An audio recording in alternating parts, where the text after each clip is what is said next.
the computers working sharp so that the resources that you get out get in the hands of people so that their lives can be transformed. Now, this lady may never be on a crusade platform, but she's using her gifts to service eternity. And we'll hear well done. So it doesn't mean everybody's a preacher. It means everybody understands that there is a kingdom operating here. It means that there's an eternal perspective. So my challenge to you today is to examine your passion. To look deep down inside and begin to ask yourself some strategic questions. What captures my attention? What do I dream about? We ask kids that all the time. What do you want to be when you grow up? That's a passion question. That's a passion question. Well, we're not too shaken up if they're not sure then and they're guessing. But we ask them again in high school. What do you want to be when you grow up? Maybe they're a little clearer. But we don't get too upset. After all, they're going to college. We ask them in college, what do you want to major in? Well, maybe the first year they're not sure. They want to take a general course and like narrow it down. The problem is long after college is over. If you want to ask some folks, what is your calling? I don't know.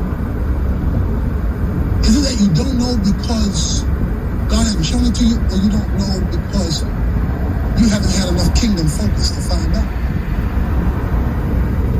Because here's what you're going to find. Many of you who have discovered your passion for the marketplace have also discovered your passion for the kingdom. You just didn't make the connection. Many of you who have discovered your passion for the marketplace have at the very same time discovered your passion for the kingdom. You just never saw what you do in the marketplace as valuable to the kingdom. You never made that connection. So your marketplace is only connected to time. There is no eternal perspective. The space shuttle sits on a launch pad. Sits on a launch pad. You've seen it on TV. It has a mission and a direction. It's going somewhere. That has already been predetermined by NASA. The only problem is grounded because of gravity.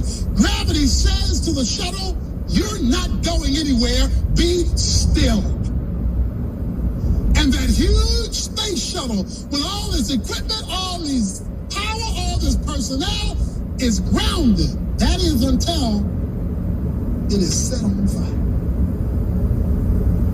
10, 9, 8, 7, 6, 5, 4, 3, 2, 1. Blast off. All of a sudden, the engines roar and you see fire.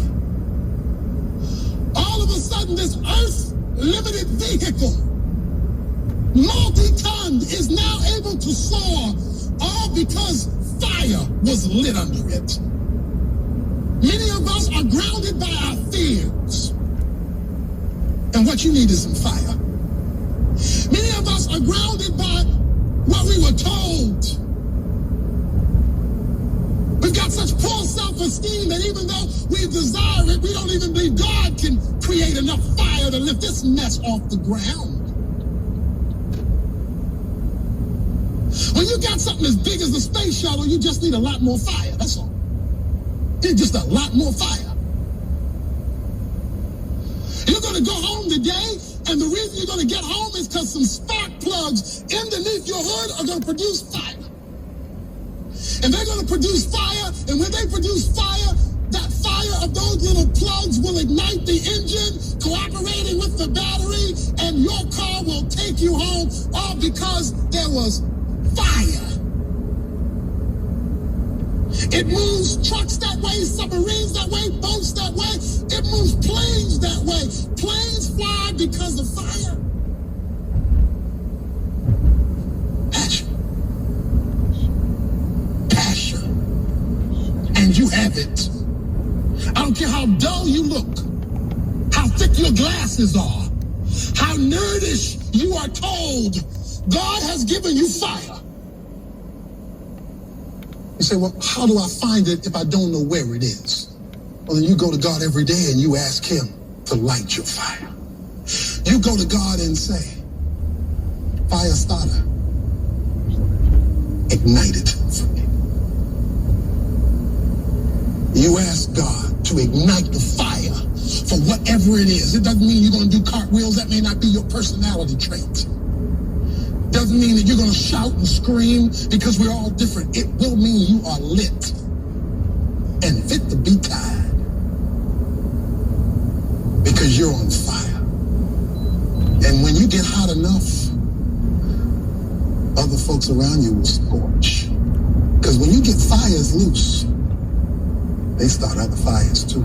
So God's richest blessing on you is you look deep within and find your passion. Because your passion is always designed to lift your calling right up off